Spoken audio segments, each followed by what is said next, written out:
Teman-teman, kali ini kita akan belajar tentang resesi gingiva. Kita akan belajar bersama tentang etiologi, klasifikasi, serta patogenesisnya ya. Kalau melihat gambar ini, apa yang terlintas di pikiran kita? Pernah ya, dan mungkin sering bertemu di kasus klinik sehari-hari. Pada gingiva yang sehat, gingiva itu akan berfungsi melindungi tulang dan permukaan akar gigi dari trauma, invasi bakteri, serta berperan juga dalam estetika senyum. Saat terjadi resesi gingiva, jaringan epitel junctional dan margin gingiva akan bermigrasi ke arah apikal. Apa itu resesi gingiva?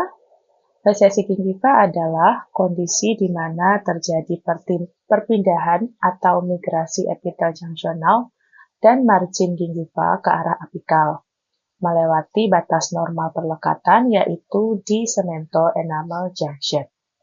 Secara klinis, resesi gingiva akan tampak seperti permukaan akar gigi yang terbuka. Apa efek dari resesi gingiva? Yang pertama, penurunan estetika. Pasti, apabila terjadi resesi gingiva, gigi akan tampak lebih panjang. Ya. Yang kedua, bisa terjadi hipersensitivitas. Biasanya pasien-pasien resesi akan merasakan linu, lebih sensitif terhadap rangsang, dingin, angin, dan lain sebagainya.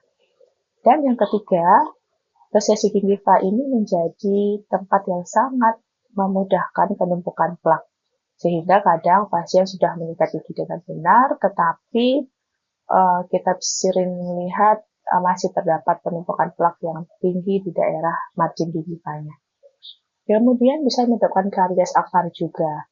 Kenapa? Karena plak yang tidak dibersihkan dengan adekuat juga akan memicu terjadinya karies. Ada beberapa klasifikasi resesi gingiva. Yang akan kita pelajari kali ini adalah menurut Miller, dan ini sudah ada sejak 1985. Miller mengklasifikasikan menjadi 4 kelas, yaitu kelas 1, kelas 2, kelas 3, dan kelas 4. Pada dasarnya nanti kita akan melihat klasifikasi ini berdasarkan ada tidaknya pengurangan atau penurunan tulang, dan seberapa jauh margin gingivanya. Apakah terletak di mucogingival junction atau kurang dari mucogingival junction. Oke, mari kita lihat lebih lanjut klasifikasi resesi gingiva menurut Miller tahun 1985. Yang pertama adalah kelas 1. Resesi pada kelas 1 Miller ini terletak di coronal mucogingival junction. Jadi, ini masih resesi yang ringan ya. Tidak ada kerusakan tulang alveolar di daerah interdental. Jadi kalau kita ronsen, itu puncak tulang alveolarnya masih normal. Bagaimana dengan kelas 2?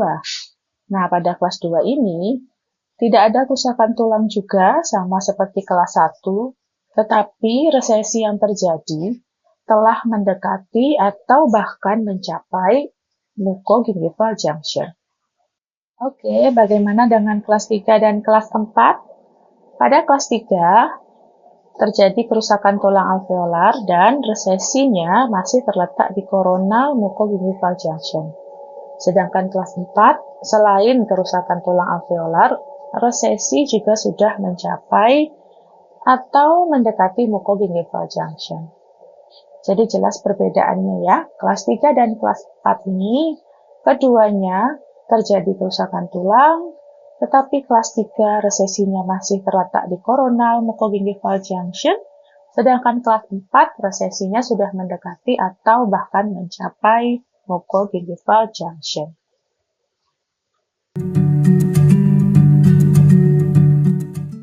Ya, kali ini kita akan mengetahui etiologi resesi gingiva ya. Jadi, resesi gingiva itu bisa terjadi oleh berbagai macam faktor, yaitu 1 disebabkan oleh anatomi dari gigi itu sendiri atau dari jaringan sekitarnya. Yang kedua dari kondisi patologis, yang ketiga dari trauma, yang keempat dari faktor iatrogenik.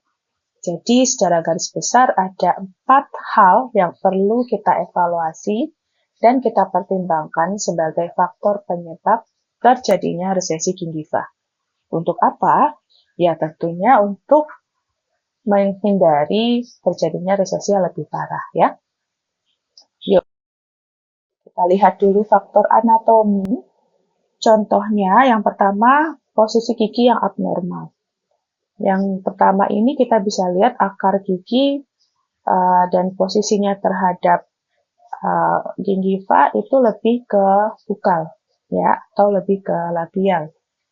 Itu semua bisa menyebabkan jaringan gingivanya semakin tipis sehingga bisa memudahkan terjadinya resesi gingiva.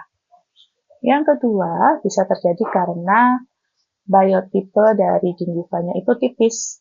Jadi sekiranya terjadi sesuatu, dia akan sangat rentan menyebabkan resesi gingiva. Yang ketiga, mungkin ada frenulum di sekitarnya. Nah, frenulum ini akan menarik margin gingiva saat kita tersenyum, saat kita berbicara, sehingga dapat menyebabkan resesi gingiva. Ada juga kondisi patologis, misalnya penyakit periodontal akibat plak bakteri dan kalkulus gigi. Jadi, bakteri dan kalkulus gigi ini akan menekan margin, sehingga marginnya bergerak ke apikal, epitel junctionalnya juga terlepas, dan menyebabkan resesi. Bisa juga karena trauma, contohnya cara menyikat gigi yang tidak benar. Biasanya yang menyebabkan ini adalah gerakan-gerakan horizontal yang kuat, ya. Atau mungkin cara menggunakan benang gigi. Benang giginya terlalu kencang, gerakannya ke apikal, sehingga dapat menyebabkan terlepasnya epitel junctional.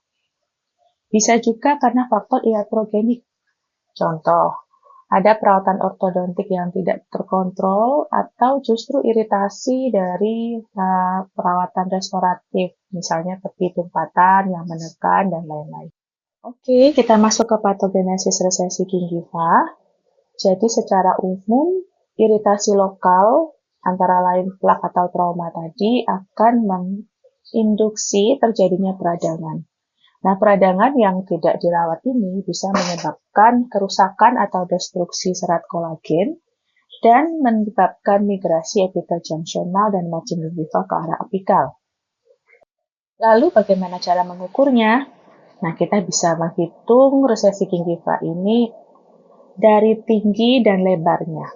Jadi tinggi itu berarti jarak dari cemento enamel junction ke margin gingiva. Dan lebar itu adalah jarak dari cemento enamel junction di mesial dan distal giginya. Oke, yang kita perlu ketahui juga, resesi gingiva itu bisa ada dua macam ya teman-teman ya. Ada yang visible, ada yang hidden. Nah, yang visible ini biasanya kita kenal dengan resesi gingiva yang tampak, yaitu jarak dari margin gingiva sampai CEJ yang tadi kita bahas sebelumnya. Tetapi sebenarnya masih ada satu lagi, yaitu hidden recession atau resesi gingiva yang tidak tampak.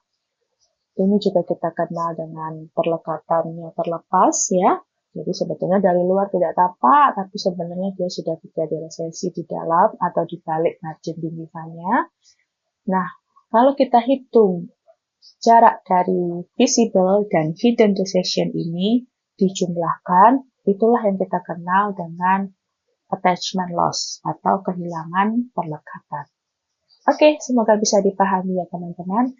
Kalau ada yang masih bingung, boleh tulis di komen aja, oke? Ya, ini adalah daftar pustaka yang dipakai untuk menyusun PowerPoint ini. Semoga bermanfaat ya teman-teman. Sampai ketemu lagi. Assalamualaikum warahmatullahi wabarakatuh.